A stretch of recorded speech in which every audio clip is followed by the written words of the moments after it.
Hello and welcome to this video. My name's Barry Beckham. You know the drill if you're a YouTube viewer, but it would help me enormously if you would consider sharing what I do with others, especially if you're a member of a photographic club. I'm standing on Arkwright Point here.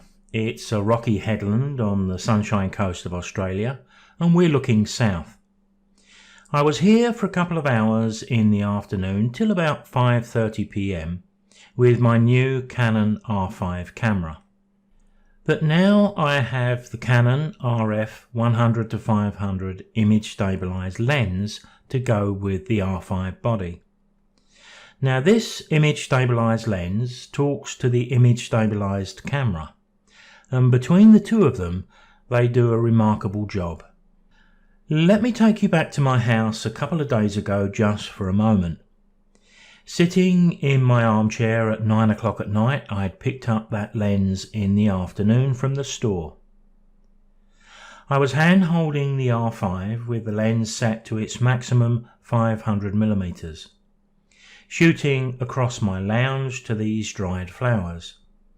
I had 2000 ISO set and an aperture of f7.1, but wait for the shutter speed.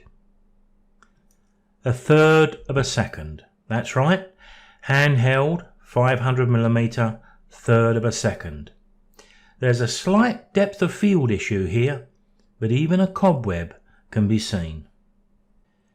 I was impressed with that performance, but let's get back to Arkwright Point and the other reason I was there, which was to try my hand at photographing birds in flight.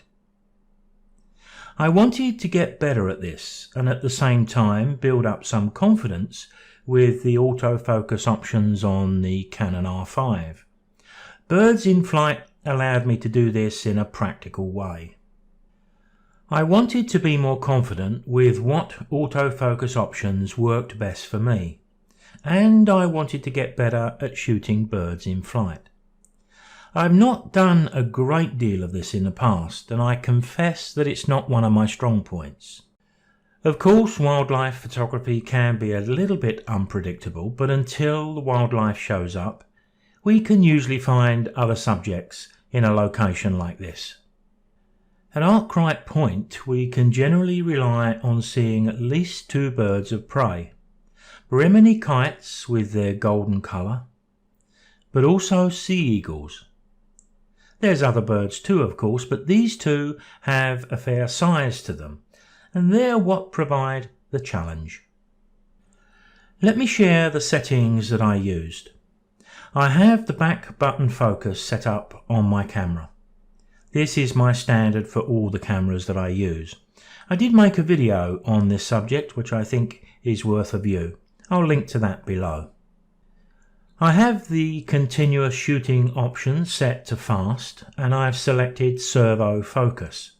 That's continual focus while the back button is pressed, or the shutter button if you're using that method. I have aperture priority set, and the image stabilization setting on the lens is set to mode 2, because that's the best one suited for pan shots. From the quick menu on the back of the camera, I have the large zone autofocus horizontal options set.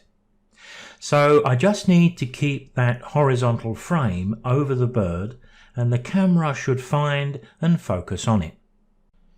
I set 400 ISO to start with, but I ended up staying with that most of the day.